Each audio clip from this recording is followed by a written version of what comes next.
In today's episode of Manabonded, Josh discovers how cool people text each other. Once you open that snap, you can't go back. It is considered opened. Nate teaches us about the dangers of the platypus. Do not touch them, do not poke them, do not do anything to them. And Zack refuses to go back to Dollar General. The worst people I've ever met have been at that store.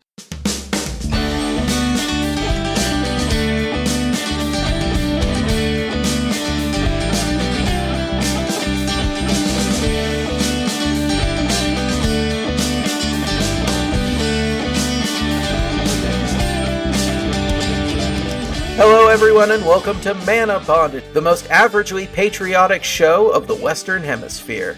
My name is Josh, I'm your host, and I'm joined today by my two co-hosts, Nate and Zack. Say hey guys. Hey guys. I watched the fireworks show in DC. That was pretty interesting, I guess. On like a stream, right? Yeah. I flew out to DC and went and watched it. That's and then crazy. flew back. No, I watched it on YouTube. I did not want to go out in the heat to watch fireworks around me, so I just watched that instead. Very fair. Oh, say, can you see? Do you pay the one for wristic? Yeah. Hey, I'm Zack. Hello. I did go to a fireworks show not too far from here in Idaho Falls, and it was supposedly, the marketing claims, it was the largest fireworks show west of the Mississippi. They had 18,000 shells that they fired up over 30 minutes, coordinated to a show, like a music track behind it. That's pretty sick. So the detonations and the flashes were all coordinated to various songs, including but not limited to Firework by Katy Perry, obviously. Several American patriotic classic songs, My Country 'Tis of Thee, whatever. America the Beautiful. They also did the How to Train Your Dragon theme, because it's just a good freaking track, and it's so good. The test flight? I think so. Yeah, I think the main one that goes throughout most of it. Yeah, the classic one that everybody knows from it, yeah. Yeah. That's kind of based around the one Test Flight, which is great. Side tangent, because How to Train Your Dragon is one of my ultimate special interests. I love that so much. Specifically the movies. If you go into show the books stuff, are mid. Well, the TV show, I don't know a lot about the TV show, but the movies I absolutely adore.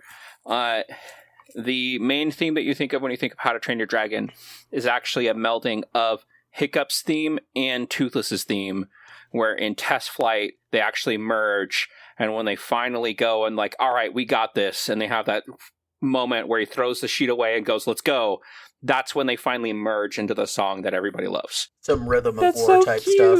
Yeah, basically. It's like, we're finally one.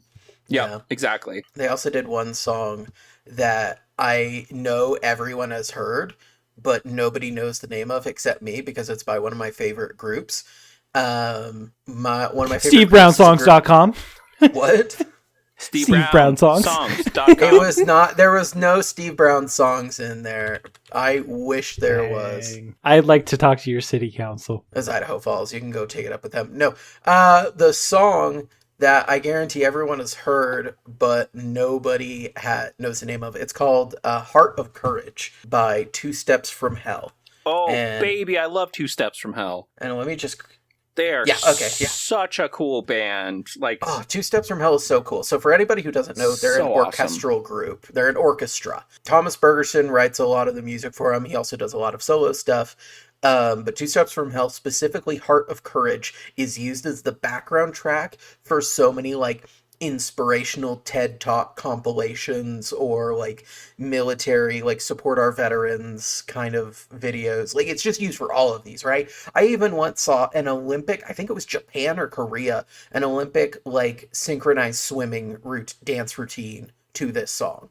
It's very popular. If you listen to it, you'll know exactly which one it was, and you'll know you've heard it before. So that was in there, but I'm getting sidetracked. I've got to find the one that's stuck in my head. It's dude, gonna take all me a of second. Two Steps from Hell.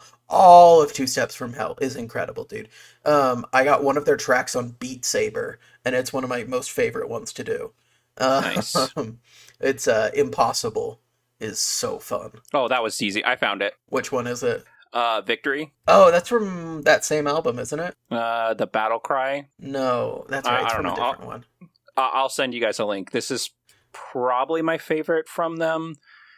It's just so good. Zach, have you listened to any Two Steps? I just listened to this Invincible song that was posted, and I Heart recognize of it. Yeah, Heart of Courage. Yeah, you recognize it, right? Yeah. Like, you've heard it before. I never knew the name, but I recognize it. I am one of the people that have no idea. Two Steps from Hell, I don't know them very well. Like, I don't know the name that much. You know, I'm more of a fan of like Three Jumps from Heaven, but it's just personal preference, honestly. Yeah, that's fair. That's fair. Two Steps from Hell is such a good group. They've done so many like cool pieces. One of my favorites that they did was Emerald Princess. It's an 8-minute long piece, which for like, you know, orchestral music is about average. But it was made as a tribute to, how do you say his name? Avicii? Avicii. Yeah. Avicii. Who committed suicide in 2018-ish, 2017. So they made Emerald Princess as a tribute to Avicii. So it starts off as a sort of a classic orchestral track, and then it turns into an EDM song at the end. And it's a very Boiled Frog transition. Like you can sort of feel the pieces coming into place, and then suddenly it's just an EDM track, and it's just so cool. Anyway, Two Steps from Hell. Please go check them out. Super good. But the fireworks show was really good as well. The only downside was, so we drove around 2-ish hours to go to this show, and then it took us 4 hours to get home because we were stuck in the parking lot for 2 hours. Which, I say parking lot very loosely. It was a field that was not planted, and so that is my least favorite part about big events. Right. Leaving the big events. I want to go to McCall, and I almost went to McCall for the fireworks show, but I was like, if I actually want to go, I'd have to leave Friday night and just hang out all day Friday. And I was like, I'm not prepared for that, so I'm not going to do it this year. Maybe next year. Well, and parking isn't always terrible, because we went to the Alex Warren concert in Salt Lake City a few weeks ago, and the parking was really smooth. They got us into a spot very quickly. They basically had parking lot attendants in sort of these dirt lots building the parking spaces as we went. They would like say, you two cars form line here, next to here, next to here, and they like built it very quickly, very efficiently. And then when it was time to leave, my wife and I had packed our dinner ahead of time, so we just sat in the car for 45 minutes, ate our dinner, and then when things died down, we drove out of there no problem. Smart. It was great, man. Way to do it. Highly recommend, if you're going to go somewhere where getting out of the parking lot's going to be worse than getting in, pack a meal, dinner, lunch, whatever, and just eat in the car, hang out, you know, gossip about how cool it was, and then when things have died down, get a move on, you know? Yeah. It's pretty great. Anyway, today, as of recording, we had some pretty cool news from Wizards of the Coast. Man, I feel like I never say that. Cool news from Wizards of the Coast. Literally, though. It is rare. Yeah, it's very rare. But as of today, as of recording, July 6th, Wizards of the Coast has announced their charity secret lair this year. So for those of you who are not aware, the secret lair system where they do alternate and unique prints of popular cards with very fun artists, every year they do one secret lair that is for charity. And the differences that usually come alongside this are the card selection is better, so you'll get better, more expensive cards. And the price stays about the same as a standard secret lair, which is it's a little bit more than a standard secret lair. It's going to be $39.99 US for the non-foil and $49.99 for the foil. So $40 and $50 for non-foil and foil. But the best change that they do is that these charity secret lairs are split 50-50 with a charity, and it changes every year. The year we lost Sheldon Menery, the godfather of Commander, they did a charity secret lair about him. And this was already in the works before he passed, and it was okayed by him. He was okay with it. But they did a charity secret lair that was to support cancer research. This year, they have chosen to partner with, I believe, the organization is called Global Fund for Women. And I'll read this directly from the Wizards of the Coast article. Global Fund for Women supports grassroots gender justice organizations around the world, helping resource the leaders and communities working towards lasting change. That spirit of connection shaped this drop from the beginning. Their Magic is Limitless, which is the name of this drop, celebrate the women of Magic, the characters on the cards, the artists who brought them to life, and the Wizards creative team behind it all. So, there are 7 cards in this drop, and I'll read them out from, in my opinion, least to most exciting. So, we have Path of Ancestry, which is the land that can help creature type based strategies. It's also just a good 5-color mana rock if you have a decent amount of land. Yeah, it's a decent land for 5-color decks because it can tap for 1 mana of any color or 1 mana of your commander's color identity. So it's pretty helpful. Cultivate, the classic ramp spell with some adorable little fruit and vegetable based creatures on it. Dark Ritual, which is interesting with Liliana on it. And a new art for Lathril, Blade of the Elves, the black-green elf commander. We get a new Soul Ring, of course, featuring Saheeli and Brea. And then we also get Coat of Arms and Finale of Devastation. And this is crazy value just from those 2 cards alone. Yeah. Yeah, I'm a big fan of the arts. I think they're absolutely gorgeous. So good. It's a fantastic cause. And it's print to demand, which means anyone who wants it can get it. Yeah, aren't you all tired of that horrible secret lair system where they're like, oh, you want a secret lair? You need to be in line at 8 a.m. when they drop, and you have a 50% chance of getting 1 before the bots and scalpers purchase the rest. Isn't that the worst? Well, guess what? Worry no more, because this charity secret lair is print to demand. So you can have as many as you want. Well, probably like a 10 limit per each one, but still, that should be more than you want for yourself. 10 probably per email. If you want to buy more, just use more emails, and that way more money goes to charity. That's fair. I just realized that I have a new cultivate. I'll have a new cultivate for Bumbleflower now. Oh yes, because it's adorable. Those fruits and veggie guys are super adorable. They and much are better so than cute. The Bloombro cultivate. Yeah, I love the Soul Ring art. I think that's really cool. But I definitely think my two favorite and arts. Brea were not. It's a weird combination. On my bingo card of being on a card together. Yeah. So it makes cool sense. There's no lore behind Brea, so they pretty much had an open book to be like, would Brea be friends with Saheeli? Sure. Well, as far as I understand, Brea's kind of like, hey, I'm Esper, but I'm also a little bit Angie, maybe a little bit of Grixis in there.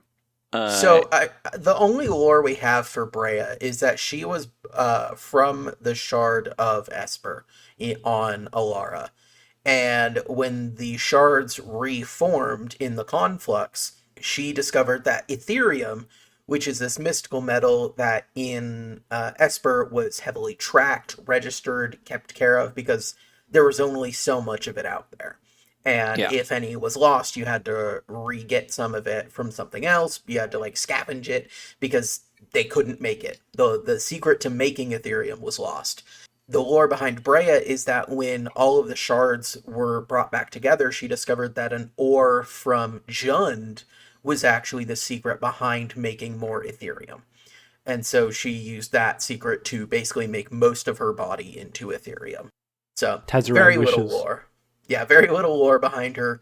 Really just was Esper plus red for our 4-color commander decks in 2016. And she is still a banger commander. Oh, she's incredible. I have her original 2016 art and the Streets of New Capenna gilded foil that they did for a secret lair, which has got to be one of my favorite arts on a card. Just, it's so good. Anyway, this secret lair looks awesome. I'm very excited. There is a article for those who want to read it. I will post it in the show notes. It kind of goes into detail about the team who picked all of the cards, who picked the artists, and talking with the artists and their decisions behind each of the cards, the process they went through each of it. It's really, really well done. Yeah. So.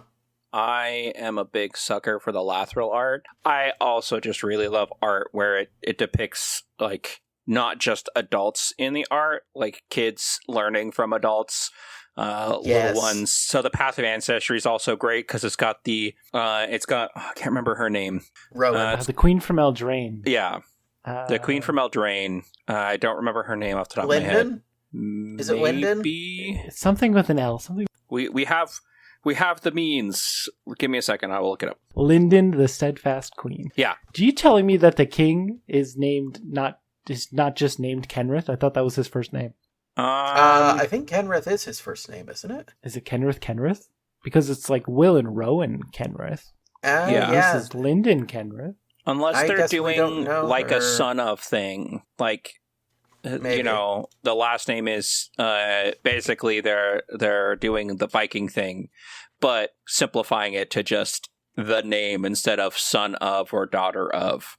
I don't know. Also, I am curious on who Vivian is very upsetty about dying because I don't know a lot about Vivian's backstory. And that's Selvala? That's Selvala in the art. Yeah, I read a little bit of the article. It's basically Selvala is injured, and let's see. They better not kill her. I love Selvala. She's so great. Guys, I looked it up. His name is Alginus. Algenus. Kenrith. Oh, anticlimactic. Oh, well. Yeah, so in the picture... he has like 4 kids. I didn't know that. Yeah, in the picture they say it's basically Vivian unleashing a lot of her like ghost beasts on a bunch of people who have hurt Selvala. So they're basically like Vivian and Selvala would make great allies because they both love animals. Yes, both of them are all about that wildness and that wildlife. Anyway, super great Secret Lair. It goes on sale on July 20th, and it will be available from July 20th all the way to August 3rd. So that is a 2-week window that it will be available. Again, 50% of all proceeds from this Secret Lair will be going to a charity foundation. So if you're going to buy any Secret Lair this year, this is the best one to get because it's print to demand, so you will get it. It is for a charity cause, and if you're just looking for value in the cards, one card alone currently is worth $50 out of this. So it's already worth it financially. All right, well, we are a advice show, and we like to help people play better Magic, no matter how they like to play Magic. So why don't we go ahead and answer some questions? I mean, I guess. That's fine. Let's do it. All right. So this first question comes to us from the r/EDH subreddit from username Dr. Wu Fu. I suppose that's it. It's DRWUFU. So it's Dr. Wu Fu. Sure. Okay. Weird. You get a Bronze Star for that name. So the Bronze Star? Yeah. Sorry, it's not clever or anything. It's just weird. The post title is Bluffing v Lying, Where to Draw the Line. And the post says, I saw a poll recently where the original poster bluffed about the contents of their hand to win a CEDH game. It was almost a 50-50 split of commenters thinking it was either, quote, scummy or fair. It just got me thinking about the way I play. Sometimes I'll leave one blue or white mana up and tell my pod that I have removal or counter spells if they even look at me. 80% of the time, I don't. I'm pretty convincing, so I'm usually believed. I always thought that this was a classic bluff, because it's a card game, but the poll I saw has me rethinking. So I guess, where do you guys draw the line between bluffing and lying, and is bluffing considered scummy? This is interesting.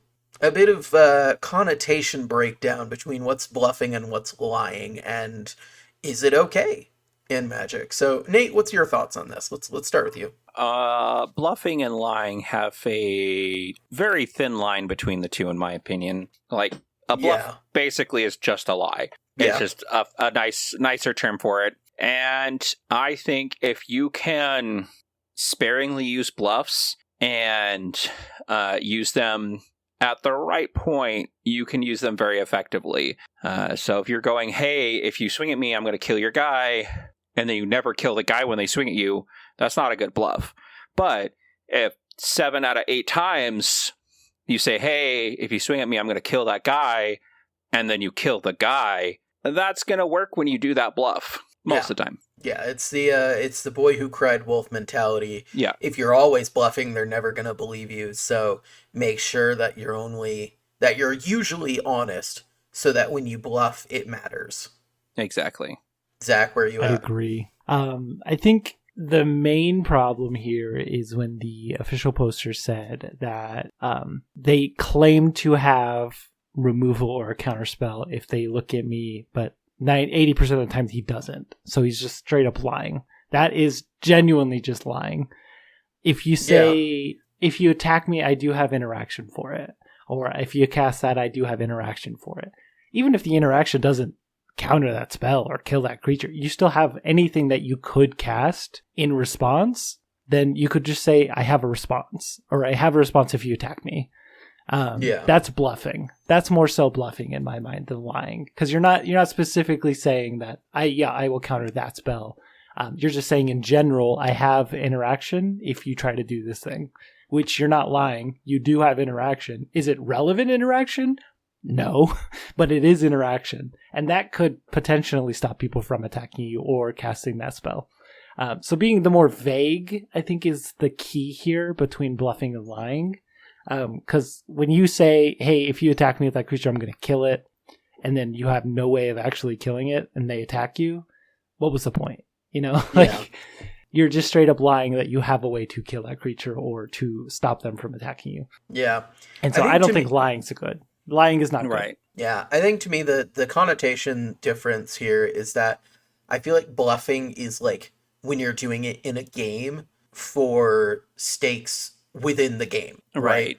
You're doing it when there is a mechanical benefit within the game to be gained from lying, right? Bluffing is lying in a game. Lying is just being dishonest. And I think that, it's a square and rectangle, but I don't know. I think there are times when I think you have to bluff. There are times when I think you have to lie. And for context, let me say I'm coming at this from a place of CEDH, because that is where this happened. In a CEDH tournament, there are times where to win the game, you need to lie. When people ask, are you going to go for a win?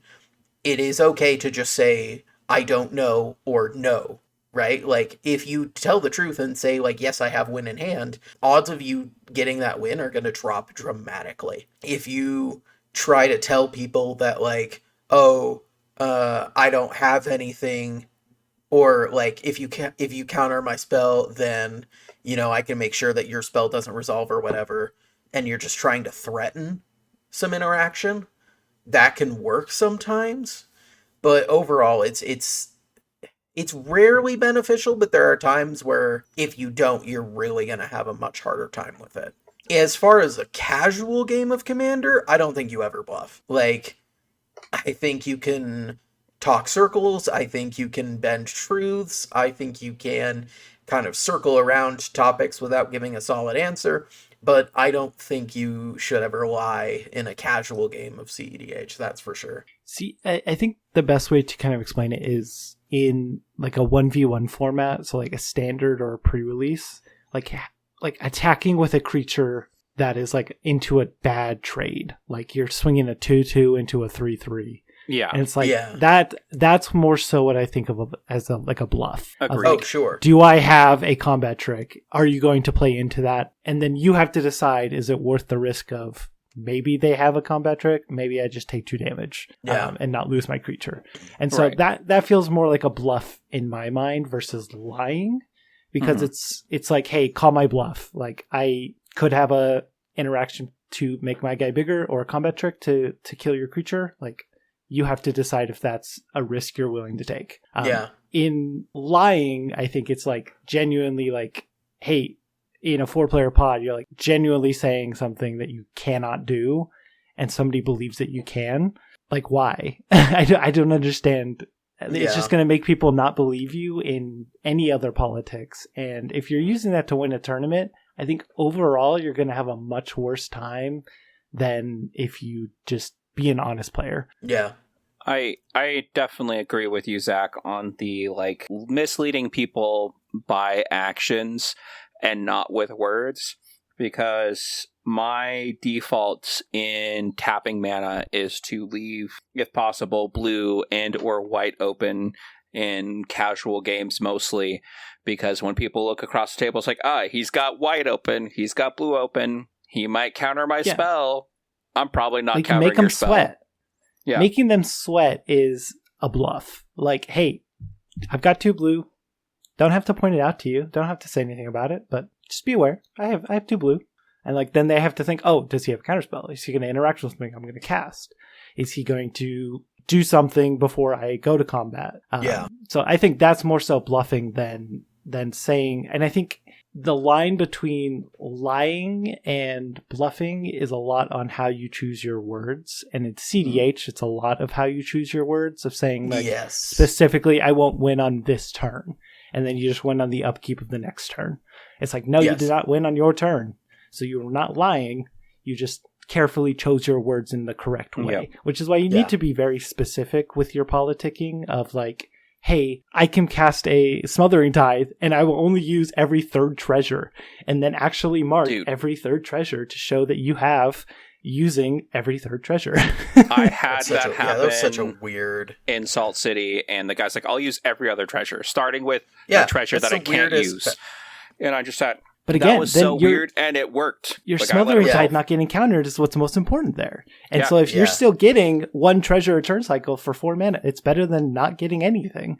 And so that's like not lying. It's just manipulating your words to be the best way for your situation. Yeah, it's bending the truth, right? I did this as well in my game 5, where I played an Archon of Emeria after a turn of like playing 4 or 5 other creatures. And the Rog Thrast player across from me wanted to counter it. And I was trying to convince him, like, hey, man, I am worried about this Ral player who's going after me. With Archon in play, he is not really a threat. And after trying to convince him, like, hey, man, it's here to keep Ral in check, right? Like, and I convinced him, like, you are running off of Thrasios activations. You are, not really needing to cast a ton of spells right now. You can find an answer when you're ready to go. Don't get rid of this until we're sure that Ral won't be a threat and you can win before them. And that was kind of the convincing point. And I think that was not necessarily lying. It was just me saying, yes, I put this down because I'm scared of Ral.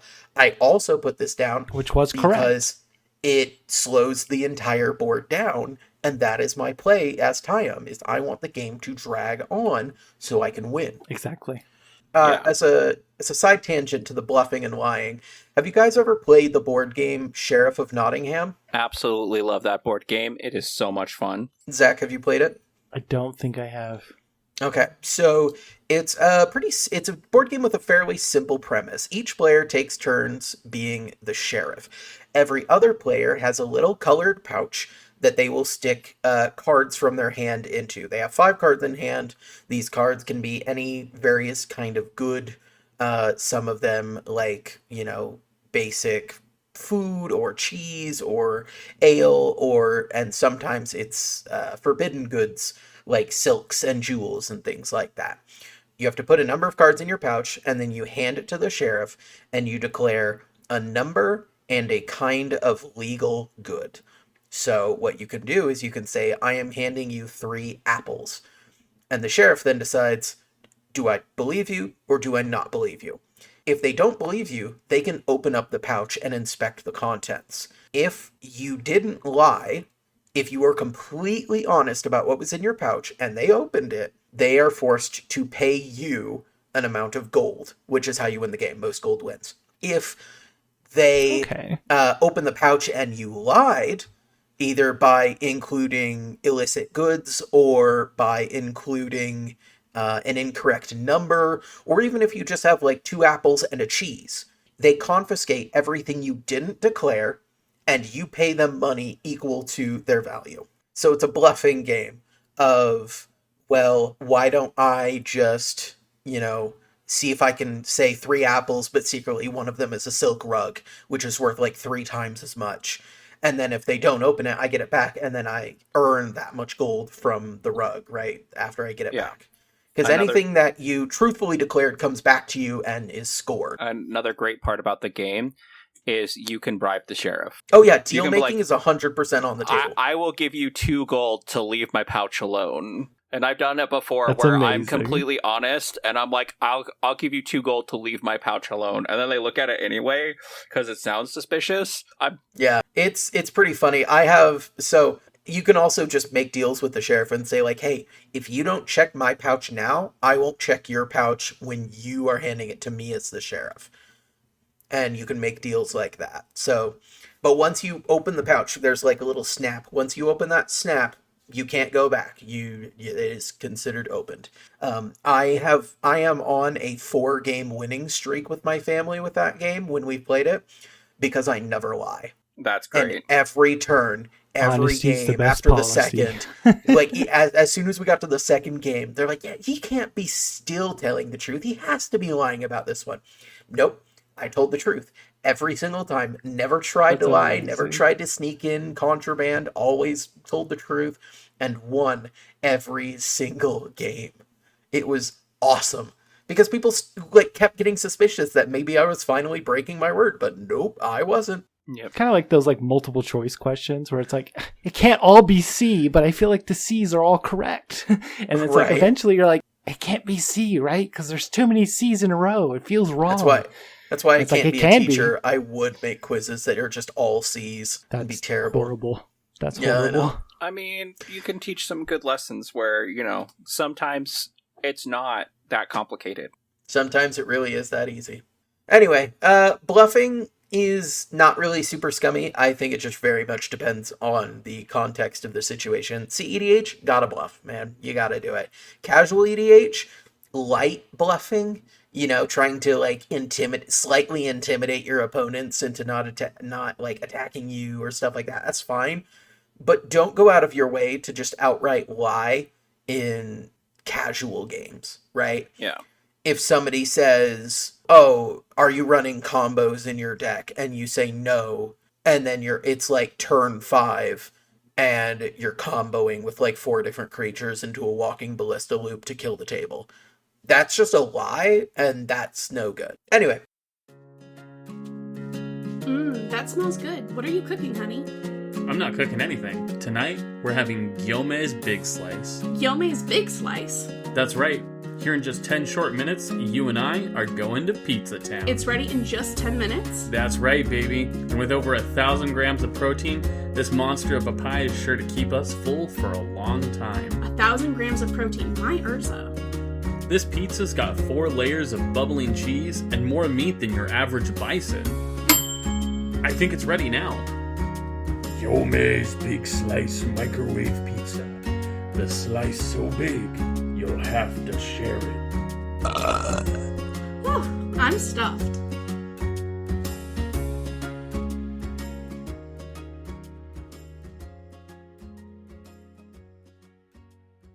That was a great little think piece there from Dr. Wufu. I really appreciate that. Let's move on to our second question. So this question comes from a listener. So this is from Ethan. Hello, Ethan. Thank you for your question. So Ethan wanted to share with us a little situation that he ran into at a game store in around where he lives. I won't name the store just in case, but we'll go ahead and talk about the situation. So he says, the situation I've run into is I've had 1 or 2 bad experiences at local game stores, but I still want to support the store because it's a one-off bad situation. A while ago, I was playing at a game store and had a salty commander player rip up one of my cards, the Dawnsire from Edge of Eternities. He was swiftly kicked out and I was reimbursed with store credit, but I have trouble with wanting to go out to that store to place commander because of that one-off situation. What the Yeah. The For question lack of behind better this is terms. how do you go back to a store after a bad situation like this? We'll get to that. But first, dude, you can't just rip up somebody's card like that. Holy cow. Like, the Dawnslayer is not, like, an expensive card. But, like, still, ripping up someone's card is like, Right. what? Like, who in their right mind would do that? Like, it's only a Now game. I kind of want to, like, film one of those, like, old 2010s prank videos where it was, like, 2 people who were in on it and a crowd of people who had no idea what was going on, where we play a game of Commander. I pretend to get really salty about your Gaia's Cradle in a bracket 3 deck, until I just take your Gaia's Cradle and rip it in half. And we've just proxied a bunch of Gaia's Cradles for this. That'd be pretty funny. It would be so fun, dude. Anyway, don't do this for real, though. Like, what in the world, man? What's going on in someone's life that they think that's an okay behavior to do? Like, in any shape, form, or, like, mental level of being? Like, how? I have to how does believe anyone in the good ever of feel like humanity, that's something you could do? Don't I destroy have other to believe people's that their stuff. parents raised them better than this, right? There's no way that your parents encourage you. Yeah, if your buddy ticks you off, just, like, break his stuff, you know? That, like, what is going through your mind, man? It's like the joke of, like, eating your opponent's card. Sure, ha ha ha. No one's actually going to do that unless it's, like, genuinely, like, a bit. And, like, they're all okay with it. Like, but, like, nobody's going to, like, literally eat someone's card. Like, no one's going to rip up someone's card. Like, what? Like, I know, I can't believe it actually that? happened. Yeah, that's absolutely wild to me. Because in a ridiculously salty situation that I've been in before, my go-to is pack up my stuff and leave. My go-to is not, let me take this thing that's making me mad and then destroy it. I'm not going to destroy other people's property because I'm mad at a game. Yeah. Like, it's like the people who destroy their own controllers. I don't get it. Right. Yeah, I don't know what to tell you about this random dude, man. I say props to this game store for crediting you with store credit to kind of reimburse you for that. I'm pretty sure they would have had the card. Like, this is a pretty big store they're mentioning. I'm pretty sure they have the card in stock they could have just given you as a replacement. But I get it. I get just kind of handing you equivalent value store credit and saying, we're so sorry. Then again, this store is also known for, if a card is popular, not necessarily having it on hand. Because they are really, really big in selling singles, both in person and online. So they might have not had it to give to him.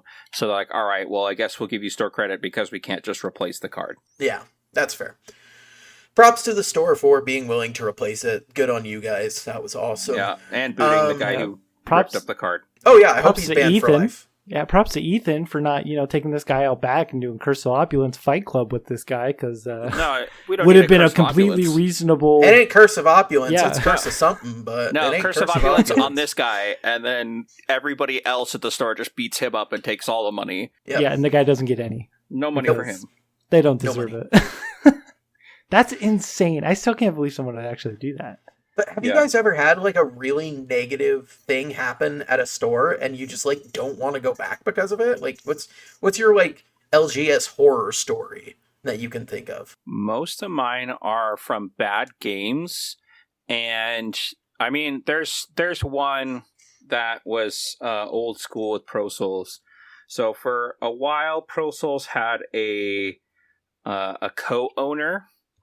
And one thing that actually stopped me from going to competitive events, specifically like standard for a little bit, was the fact that the store owner would refuse to sell singles and would use them to build his competitive deck. And I mean, that's his right. He owns the cards, but it also felt scummy to be like, yes, I'm going to buy the cards, buy list from people, and then I'm going to turn around and 3-0 at F&M with the cards that I bought from the community, and I'm not going to sell them to you, so you could build the same deck. Because I don't have them. Yeah. Yeah. Like, can you imagine, though, them, like... But I'm not having them. Can you imagine going up against him, though, and seeing, like, a 4 of like, some $30 card that's hard to find in his deck, and they're the store's cards? So, in between game 1 and 2... you go up to the register, you purchase all 4 copies, and now he has to pull them out of his deck. That's the thing, he just didn't put them in the system. Yeah, he never lists them. Because the Teferi that you can activate on any turn, I was wanting to get some copies of that. And I called the store and asked them, and they're like, oh, let me check. No, we don't have any. And then a month later, I went to an F&M, and they're like, oh yeah, I'm borrowing his deck. He has these cards in it. So the shop opened That's them, frustrating.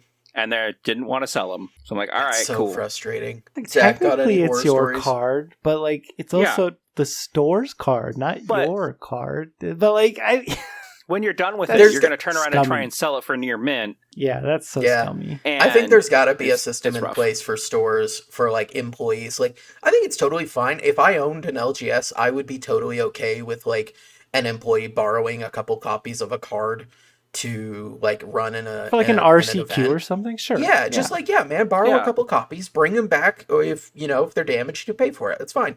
But I would set a limit on how many you're allowed to quote check out at a time. Also, And I would absolutely have it in like, if you're going to have them in your deck, they still need to be in the system because we still need to sell these cards. also the fact that, you don't need to do it for a weekly tournament at the store. Yeah, no, that's not Yeah, that no big way. a deal, man. Yeah. Anyway, Zach, you got a horror story from an LGS? I'm just a little guy and I don't like confrontation. So I probably have had some pretty bad experiences, but I just get them out of my head because I don't want to deal with that or deal with fighting people. Like at the Pro Souls tournament back in January, there was the guy who got mad at me for passing priority to him and making sure that he had priority. And that was kind of rough. Wait. But like, I don't know. There's a guy that got mad at you for passing priority? Yeah, it was one of the guys that goes to Pro Souls every so often. That's... Yeah. He got super, super pissed at me for passing priority, and he didn't have a yeah. CDH deck, and yeah. It was a whole No. fiasco, but It is a yeah, thing. I don't like confrontation, so. He is That's fair. a person that is known for being salty. I had one time where he got mad at me for not being louder in announcing what I was playing.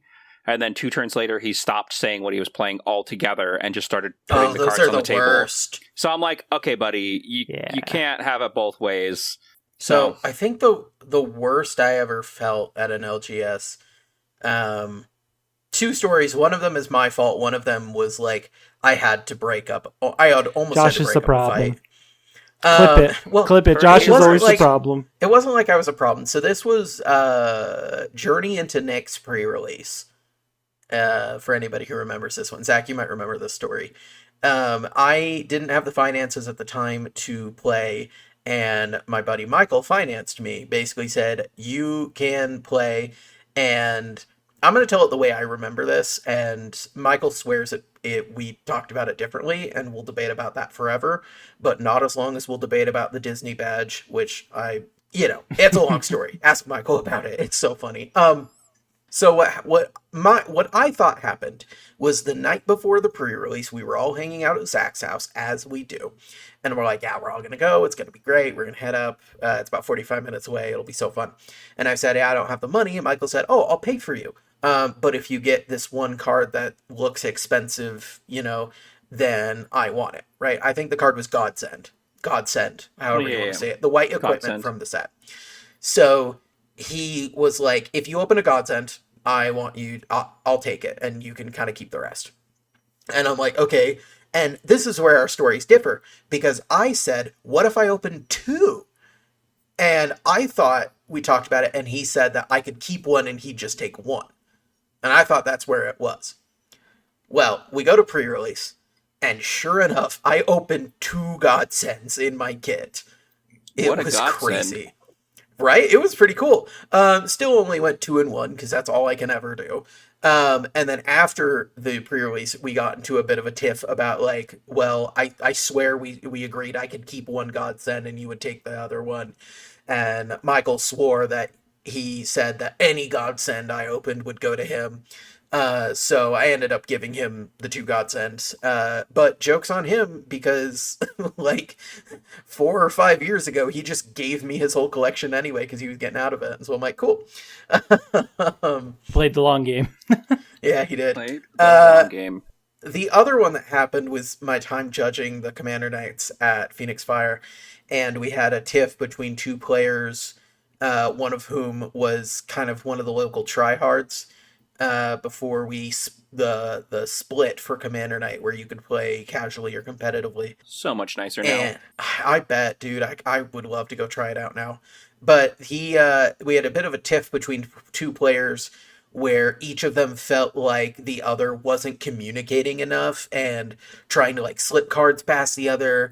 And they were doing, I can't remember the specifics of it, but they were playing cards, not fully explaining them. The other player was like, no, you need to explain that better. They'd get like 3 steps down and they'd be like, wait, I didn't realize you were doing it that way. You didn't say that. And they'd try to back up. And they started yelling at each other. And I had to go over and be like, dude, what's going on? Because I think eventually, like, a third player called a judge. And I was like, guys, what's happening here? And they explained, like, oh, you know, he's not telling me what he's doing. He's trying to sneak cards past me. And I just said, hey, guys, let's take a chill pill. Let's explain our cards a little better, make sure everything's clear before we move on. This is a complicated game. Not everybody knows what every card does right off the bat, so please explain your cards better. And please make sure your opponents understand the card fully before moving on. And please be willing to give your opponent some grace. All right? And they're like, okay, whatever. And I left, and after my game finished, I went back to watch theirs, and theirs started to wrap up, and after the end of the game, those 2 players actually kind of had a chat. They're like, hey man, I'm sorry for getting so frustrated, but you played well, good game. They shook hands, it was all good. But yeah, they almost got in a fist fight over it, and I was like, holy cow, this is crazy. That's wild to me. Yeah, it is. Yeah, that's pretty crazy. Like, I get feeling like emotions about playing games. Like, that means you care. It's okay to care. Yeah. It's okay to have emotions. And it's okay to have emotions about regulated things. Yeah, like, have a regulated emotion. Like, you can't rip people's cards up. You can't fist fight your opponent. Like, it's not boxing chess. It's not boxing magic. Although maybe we can do that one day. Who knows? Dude, boxing magic would go hard.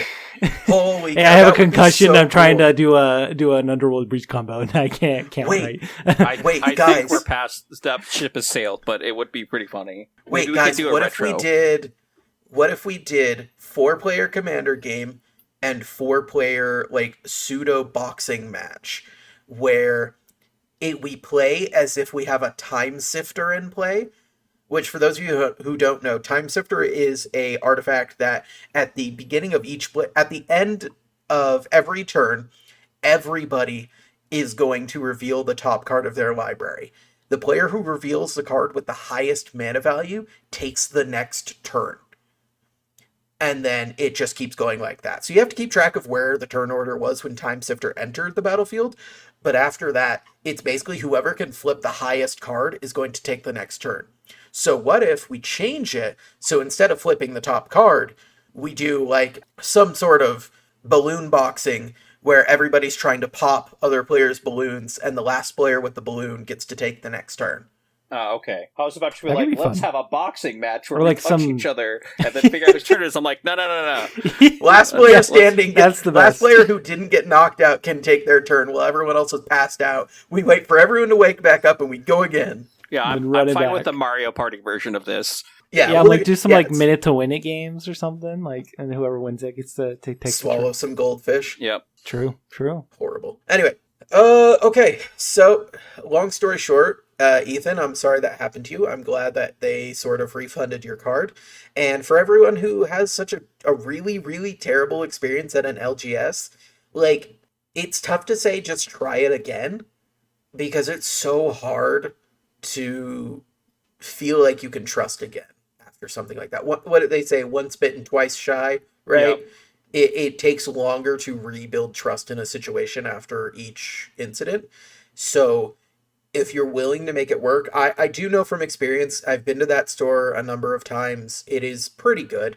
The staff there are friendly. The players there have been kind to me in the past. They weren't always, but they've really like cleaned up the culture a lot in that store. To be fair, the worst people I've ever met have been at that store. So yes, absolutely. But yeah, out of every store I've been to locally, that is the one that I've. It is. But I also haven't seen them in years. Game. Yeah, it is a great single shop, like single store, like fantastic. They're a little to pick up cards overpriced, and stuff. but yeah, they are overpriced, but they have good trade in or buy. The buy list value prices, is excellent. So it kind of balances out if you're not actually just purchasing singles and you're trading in to get them. But yeah, the people there have always been like the worst people, but I've also met some really awesome people there as well. Like, and for Ethan's specific situation, I think the store themselves did try to do everything they could on their end, reasonably to make it right. And I think that was one bad apple of a person who my God, this guy shouldn't be in society. Like he's Not got for a some while, problems, anyway. or they have some problems that they need to work through before they come back to play some Magic. Some state mandated therapy first. Yeah, like Anger Management, the movie, like maybe something like that, be good. But I think the store themselves, I don't think had any like ability to prevent this necessarily. Like they can't stop someone or see the future of someone ripping your card up because they got mad. Yeah. It's like, luckily it wasn't a super expensive card. The store technically didn't really even have to like reimburse you for the card. Like that was just a liability of you playing, and they still in good faith did that. So I think the store might have a bad taste because of the situation, but I think the store did try their best. Yeah. And that's I was just going to second what Zach just said, because the store did what they could to make it right. That's a big plus to the store side of things. And I think that would make it worth it to me to go try again. If the store was willing to make it right, then I would have trust in the store that other problems would be resolved well. Worst case, Ethan, you can make this deck now your flip and rip it deck. Anytime you open a pack, flip and rip half of it.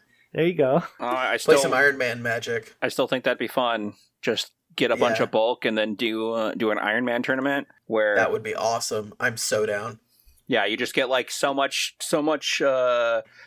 Want to quickly explain Iron Man? Oh yeah. So he's a card now, so you have to distinguish. You know, it's true. True. What Iron Man Magic is you play a normal game of Magic with a twist. The twist is anytime a card is destroyed, put in the graveyard, or basically anything else done with that gets it out of the game, you rip the card in half. I think bouncing to your hand and shuffling into your library are fine. But if it's destroyed or exiled, it literally is destroyed and exiled. Like, you will never get it back. You do not get that card back, ever. It's ripped, it's gone. And so that's why I think it'd be fun to do with the draft for people who play Pokemon. It's like a Nuzlocke. If something dies, like a it's Nuzlocke dead. tournament. And when you beat your opponent, you get all of their cards and add them to your deck. Even the chopped up ones? No, those are in the trash. Oh, man. But yeah, a little bit of tape. I can fix it. One of the ways you can beat your opponent is you can mill them out, therefore destroying their deck. And if they have no deck left, they're just out. Are they out of the whole tournament? Like, what do you do at that point? If they don't, well, it's a single elimination, right? If you beat them, they have no cards left. You could also do it where you Pro Souls offers bulk by the inch. Where you can just get like, hey, we've got 6 inches of bulk for this tournament. Do as you will. Yeah, Iron Man Magic would be super fun to try. Yep. Let's go ahead and move on to our third question here. This one is, once again, from the r/EDH subreddit from username ComfortableBuyer239. They ask, what are some less obvious deck building tips you've learned? They say, I've been trying to level up my EDH deck building beyond the obvious stuff like run enough ramp, /removal, /card draw. And I'm curious what less obvious lessons other people have picked up. Recently, I've been learning how important mana curve and curving out actually are.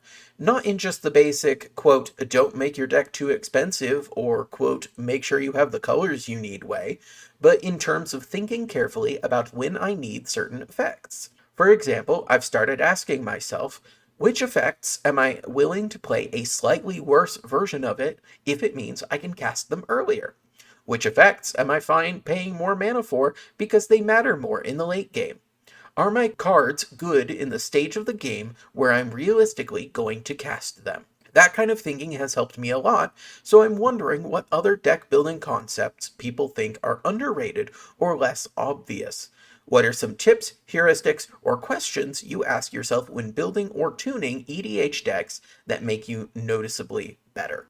This is a good question, comfortable buyer, and a great discussion piece.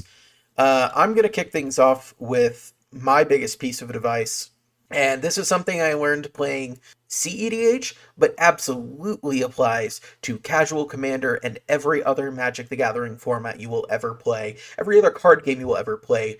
Please mulligan. Know how your deck needs to run in the first turns of the game. Know what your deck needs in the early turns of the game. Mulligan until you have what you need. If you're going to keep a 7-card hand where you are only able to play 2 lands and a talisman, why wouldn't you just go down to 3? Because that's effectively what your hand is. It's a 3-card hand. So mulligan until you have a playable hand. Practice taking mulligans. Practice playing those first few turns out and saying, was this a good hand, or should I have looked for something else? So mulliganing, super important. Very overlooked in early Magic players' times with the game. I agree with that 100%. Because Absolutely. when you look at your opening hand, the first question you should ask is, what am I doing? Like, what am I doing with what's this my hand? plan?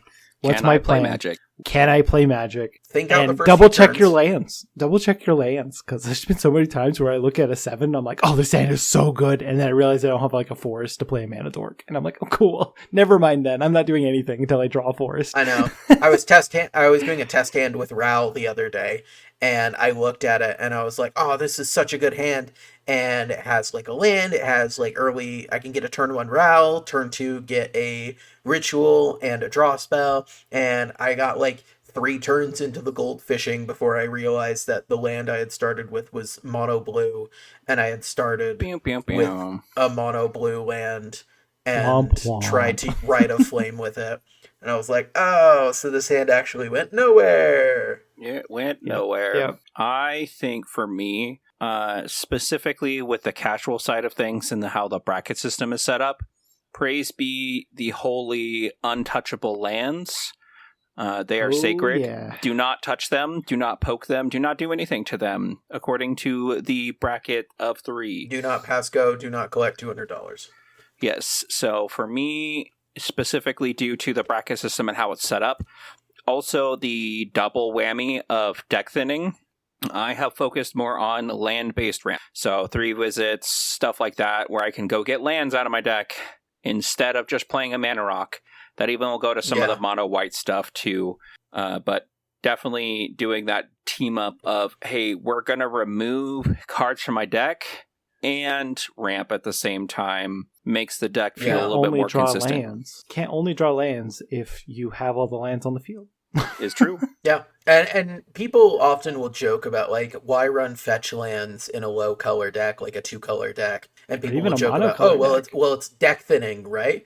And yeah, obviously one fetch land is not like a reasonable amount of deck thinning, but when you're really pulling out like 5, 6, 8 lands from your deck in the first 5 or 6 turns, that is a 10 to 20% less chance of drawing a land. Don't check my math. I was to try to do quick math in my head, and I'm like, I don't know if that's accurate, but it's close enough. It's probably close enough. It is significant when you're pulling out like 10 lands in the first couple turns of the game, whether they're going to your graveyard or whether they're going to the field. Pulling out those lands early game is actually going to have a measurable difference after a while.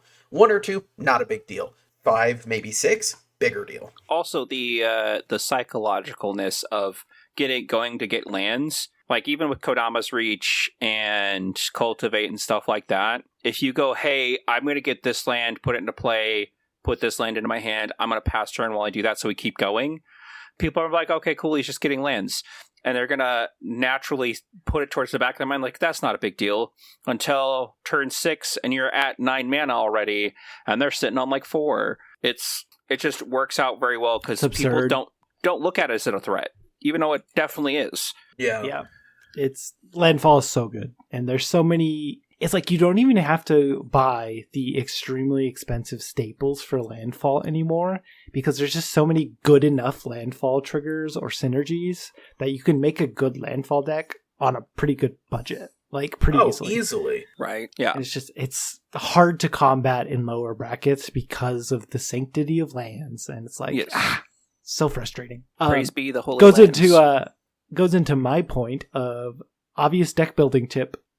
Look at what stacks pieces you can run in your deck that don't hurt you in any way, shape, or form, or only kind of hurt you. Like a Grafdigger's Cage or something. Like, I'm never getting a creature from my deck or graveyard, so I could just run this to stop other people from doing that. Yeah. That's don't run Grafdigger's Cage though. That's a bad one. Don't put that in your decks. Don't do it, please. Don't listen to the Glow Peppy player. Play Grafdigger's Cage. Don't do it. But yeah, just I looking at definitely those little agree with stats that. pieces that are good for you, but not good for other people, and they're like usually colorless or in white. So if you're running that color, you can probably find one that you can run pretty easily.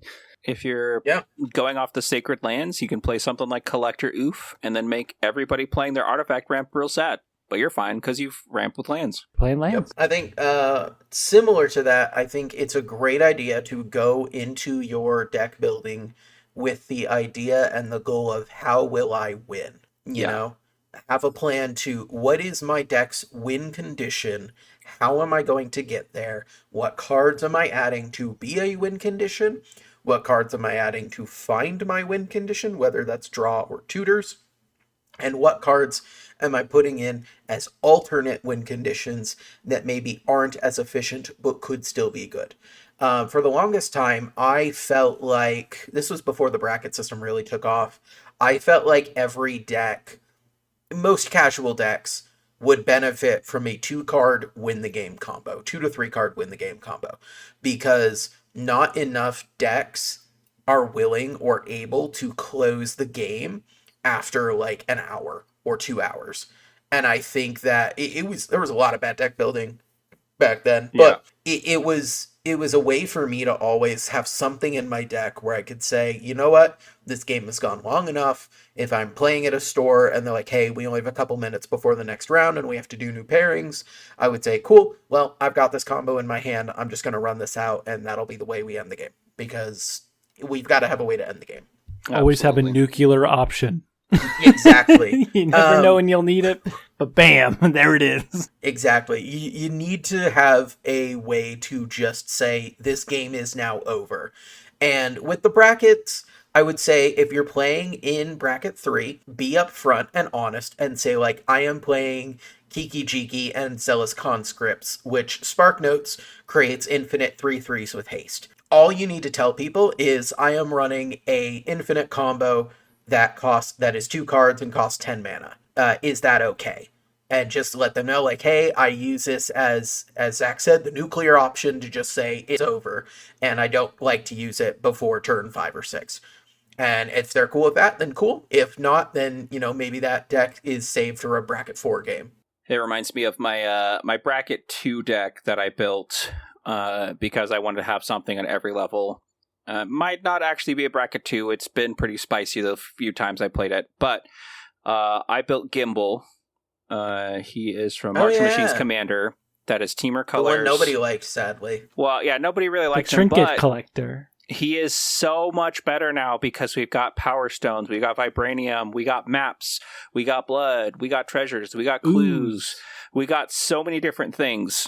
True. A card that I added in to the deck because I was like, oh, this can make token copies, and it's ended up being a I win the game card basically every time it hits, is Improvised Arsenal from the TMNT set. Oh, that's a crazy card. Yeah. I hate the set. That's a crazy card. It's Casey Jones' set of things he beats people up with. It gives your guys +1/+0 for each artifact in play, and then you can pay 4 and a red to make a token copy of it. That's why it's in the deck, because it's another differently named token copy of a card that's an artifact. But also it's basically a what is it? Cranial plating. Yeah, it's kind of cranial it's plating. It's a red cranial plating. And then my commander gives my artifact creatures trample. So on this last Friday, does it really? Yeah, artifact creatures. Oh my gosh! Trample. Wait. Yeah. So this last week, I played it, and I had it in my hand. And I'm like, okay, we're running out of time. The person running the tournament said, hey, we're about to switch pairings. Are you guys almost done? It's like, I can kill people on my turn. So I play it. I put it on a guy. I station up the Tolarian Academy at home. I activate that. I make 6 more copies of the card. I have a thing that lets me tap my permanents for mana. So I put them on a couple dudes, and I'm like, I'm going to swing at each of you for 70 damage. And that wasn't the intended plan of the card. The intended plan of the card was, hey, it makes an artifact token copy, but it's also a win con because it helps end the game. I got one more less obvious deck building tip. Specifically, I think playing your deck without your commander. How does your deck run if you never have your commander in any way, shape, or form? Or do you rely Yeah. 100% on having your commander to play the game? I think that's very Are important. you useless without it? Are Yeah. you completely reliant on it? And yeah, absolutely. Great point. Because there's so many situations where this deck does nothing without the commander, and that's a huge issue in your deck. Because it's very easy to stop you and your entire game plan if you only have to stop one card. But it's a lot easier to have a plan if your whole deck can work without your commander, and the commander just gasses it up, you know? And on that point, if you are going to have a very commander-centric strategy, something like Voltron or, a value piece like Baba Saga in the command zone, you need to be running so much protection, so much ramp, and recursion. Ways to, if your commander is removed, get it back, or to stop the removal in the first place. Because if you build a completely commander-centric deck and don't even have so much as a Swiftfoot Boots to give the creature haste and hexproof, you are going to have a very bad time if you're up against a good deck. Achilles heel will still be an Achilles heel. It is. It is true.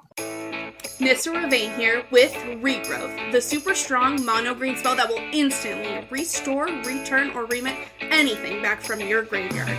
Regrowth is the original card recursion spell dating back to Alpha, and while this spell may be old, its power is nothing to scoff at. Just look at all the attempts to recreate it.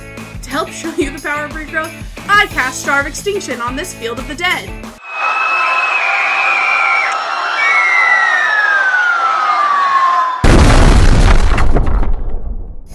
And brought it back with nothing but Regrowth. Landfall players are back to making 2/2 zombies with ease. Order Regrowth today, and we'll send you an additional copy of Regrowth absolutely free. That's 2 Regrowths for the low price of $10.99. Over $20 in value for only $10.99. Order within the next 10 minutes, and we'll even throw in a free pack of Regrowth sleeves. 1-800-REGROWTH. That's 1-800-REGROWTH. All right, well, I think that'll do it for our questions today. Let's go ahead and move into the end step, which I am seeing on our outline actually doesn't have anything in it. Guys, I have something. Zach's Oh, what do you got? What do you got? Zach's got something. What do you got? Let's go! Ladies, gentlemen, and non-binary fellows, let me tell you, I went skydiving. Oh, snap. What? Yeah, I went skydiving on the 3rd, and it was Holy cow, insane. how was that? Did you go with your brother? Very fast. I went with my sister and 2 brothers. Okay. Me and my sister went up in the same plane and then jumped off the same plane.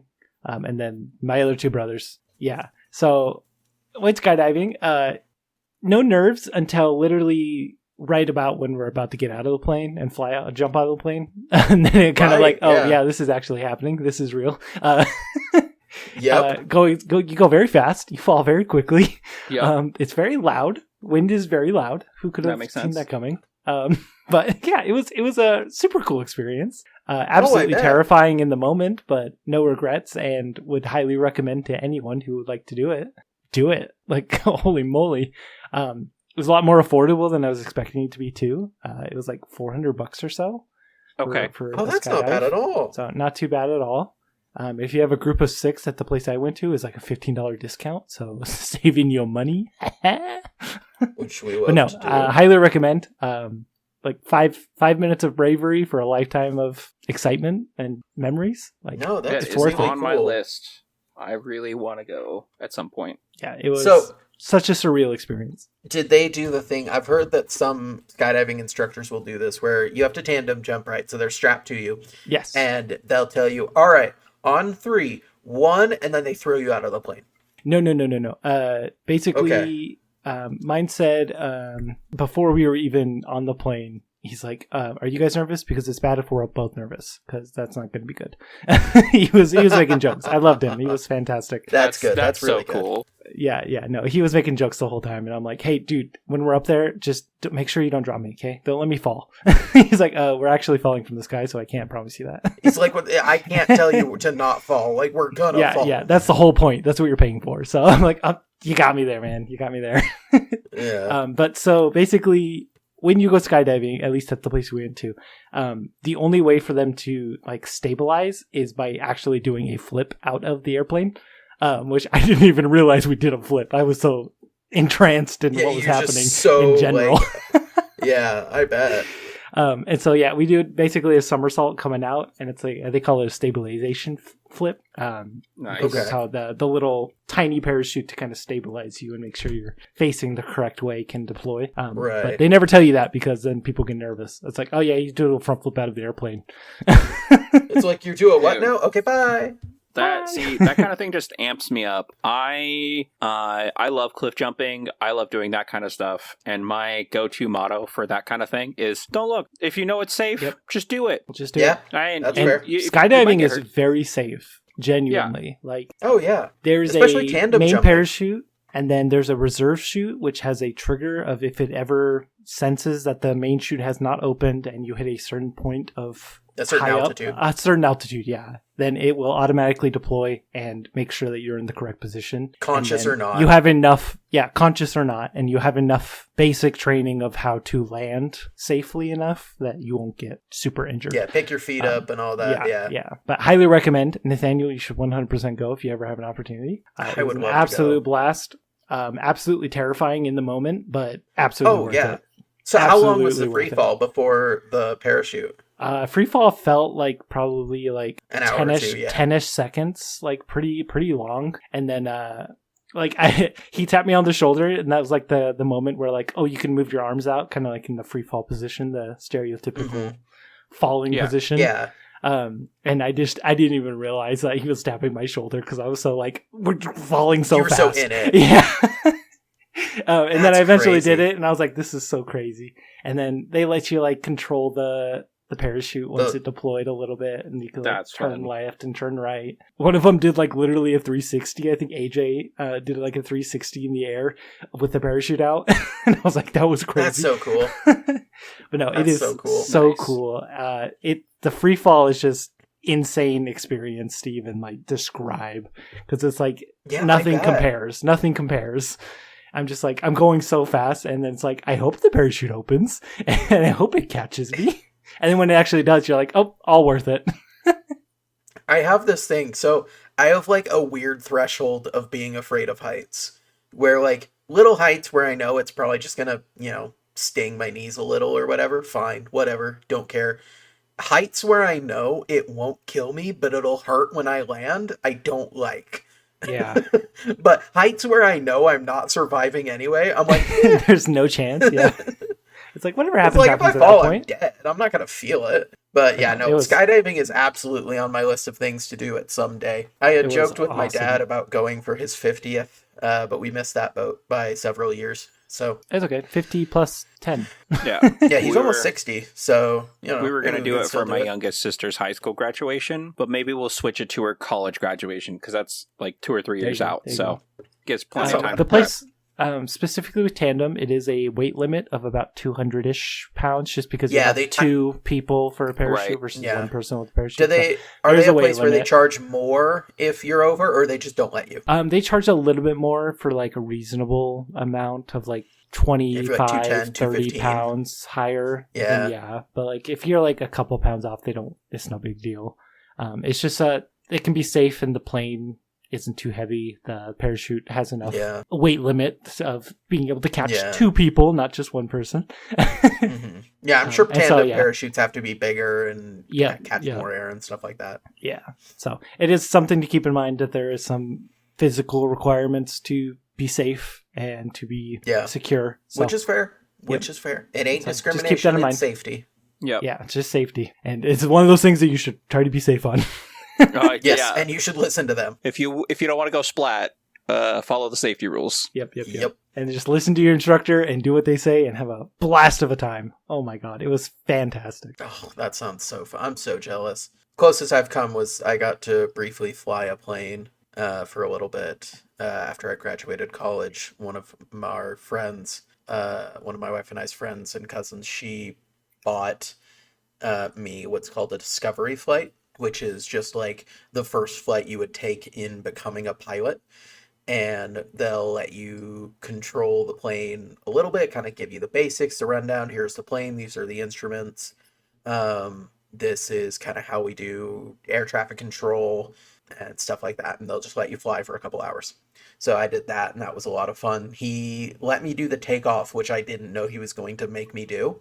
Oh, that's kind of cool. We got on the runway, and he started pulling out the throttle and throttling up, and he said, okay, so once we hit a certain point, you need to start pulling back on the yoke. And I'm like, wait, I'm doing it? It's like, yep, go ahead, start pulling back when we hit that point. So we hit it, I started pulling back, and sure enough, the plane went up. So they call it a discovery flight because you're discovering how to fly in the moment. Yeah, exactly. We flew out a little bit. This was when I was living in Boise. We flew out a ways. We basically, the way it worked was you get in the air, and then air traffic control kind of gives you a heading. And he had an iPad with some like satellite service on it, so he could get GPS data and air traffic control data, and he could see the other planes on the radar. And air traffic control gave us a heading, and we basically stuck to the heading until we hit a certain zone, and you could see it on the map. And once we were in that zone, it was free flying. You're allowed to kind of control the plane however you wanted. Just be aware of other planes in the area, check in with them, let them know that you are also around. But you kind of pick your spot and go wherever. That's cool. That's super So cool. yeah, we spent about 10-15 minutes kind of just going straight to get out of the controlled airspace. And then after that, we went flying out to a reservoir in Oregon that probably would have taken like 5-6 hours car ride. And we were there in like 45 minutes. Planes are fast. Yep. It was so cool. And he let me kind of control the plane, steer and turn it and stuff like that. Josh, here's the plan. Okay. Now you have to go skydiving, and then you have now flown and jumped out of a plane. So now you can go on the plane, fly the plane, switch with the pilot, and then skydive off. That would be sick. You're trying to make Josh into a secret agent? Secret agent man. Oh, don't remind me of that song. You can do everything. I thought about for years, like, trying to go be a pilot, but it's such a tough life if you want to have, like, a family or start a family. If I was super rich, I'd have a pilot's license. Did I ever tell you guys? It's one of those things that I would do. I met this guy when I was living at Missouri, super rich guy, but he's so kind, so nice. He has an incredibly large house in Missouri, and when my wife and I were coming through on like a day trip to St. Louis, I asked like, "Hey, we're gonna be in town. Is it okay if we crash there?" Because he had previously told us like, "Hey, if you're ever through, let me know. I'll let you crash at my place. No question asked." And we were like, "Sweet." So I took him up on the offer. And we stayed there. It was awesome. And then as we were talking, he apologized. He's like, "Yeah, sorry, I won't be here in the morning to like see you guys off.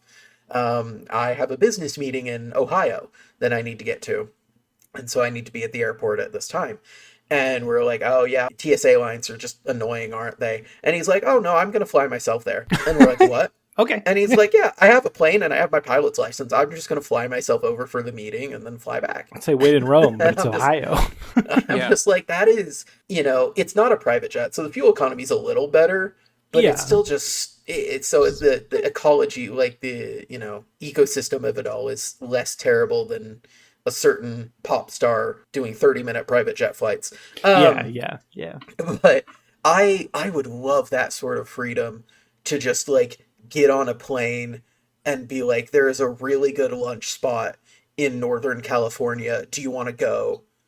And we just fly really quickly to the lunch spot in Northern California and then come on back. That would be so cool. Fly to McCall for lunch and then fly back to Boise. And I'm like, it's so crazy. Because the flight to McCall is like 30 minutes. Yeah. And so you're just flying 30 minutes to McCall, and then you get out of the car, you go to your lunch spot, hang out, and then fly on home. Yeah. My boss, they went up to Washington for a meeting, and then on the way back, the CEO's like, "Hey, we're gonna stop at this place because I wanna check out something while we're there." And they went out of their way like an hour on the flight just so that way they could stop by a thing, because they could do that. That's since crazy. Jackson's has Jackson Jet, and it is a true. private jet company.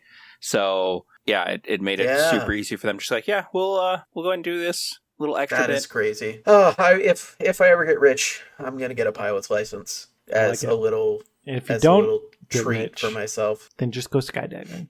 Yeah, True that. Yeah, might as well. All right, well, I think that's going to do it for our episode today. I want to thank you all for listening, and thank you all for hanging out with us. Thanks to everyone who submitted their questions. We really appreciate it. If you have questions for us that you want us to answer, whether that be a social situation, deck advice, or anything else, go ahead and send that over to us at manabonded@gmail.com. Where did all these woodland creatures come from? Why are they making these noises? What is happening right now? Okay. Chirp, chirp. Wait, I'm awake now. This is just the experience I receive listening to the wonderful sounds of Steve Brown and the music he creates. You can find his music at stevebrownsongs.com. Join the simulation. Chirp, chirp.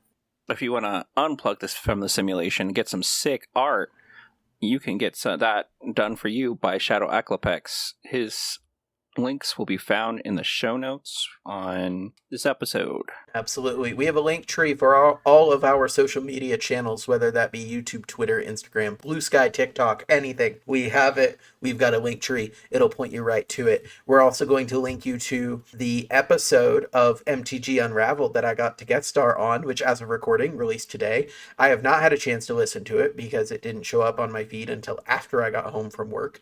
But I will listen to it first thing in the morning. I'm sure it's fantastic. Those two were an absolute blast again to record. So they are please good go people. check out their content. They're great people. Please go check out their content. It's fantastic. Make sure that you leave us a review on the app you're listening to and leave a few reviews on the app you're not. Like, comment, subscribe if you're on YouTube. We appreciate all of the engagement and comments we receive, and we are trying to respond to as many as we can. We're so grateful for all of you who listen every week. Because without you, we wouldn't be doing this. So thank you guys so much, and we will see you next week. Bye-bye. Wait. If we get big enough, we could do our next podcast on skydiving. Like when we skydive, we can do a podcast, record while falling. Oh, that would be awesome. That'd be sick. There you go. Manabonded mini-sode in the air. Falling through the sky. Yep. Okay. All right. Now we can go. All right. Bye. Bye. For real this time.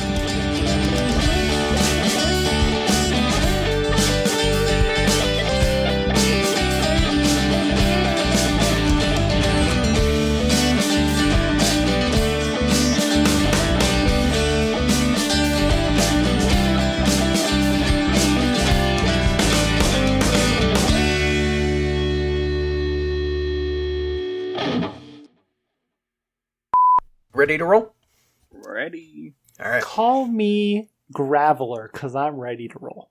I feel like Golem rolls more than Graveler. Because he's ball-shaped, right? They're both kind of ball-shaped. I mean, Graveler is say very bumpy, Geodude, but lumpy. Geodude doesn't roll. Geodude Does rolls better Golem than roll? Graveler. I'm pretty sure Geodude just makes his arms go out floats full around. length, and then he just like spins forward. I feel Side like note, the better option... Being an evolution, why am I losing the ability to fly? Like, Geodude flies around. I feel like the better reference is Miltank, isn't it? With rollout? Yeah. Dude, Miltank I is guess. crazy I if you build it right. That and Chansey. Chansey's also a little bullshit. Yeah. All those ones that have some kind of recovery move is absolutely nuts. Because they're usually pretty tanky as well. Props to the store for being willing to replace it. Good on you guys. That was awesome. Yeah, and booting the guy who Props. ripped up the card. Yeah. I got one more Have an less obvious deck to link tip. Sorry. We can cut that out if we need to. No, we will run with it. I was just going to say, always have an exit Run strategy. with it. I thought we were rolling with it. Get the Miltank. Get the Miltank. Get the Miltank. Oh, not again. Get the leftovers. Give me a second. I will look it up. Lyndon, the Steadfast Queen. Oh, Yeah, that's Zack what I beat me thought. to it. Oh, my phone's going crazy. Thanks for the reminder. Lyndon Kenrith? Phone, shh. Yeah. Damn, I thought we were gonna do it together. I don't want to do it alone. I thought you would start it. Well, we didn't even make a plan. I guess this This is the break between the ads.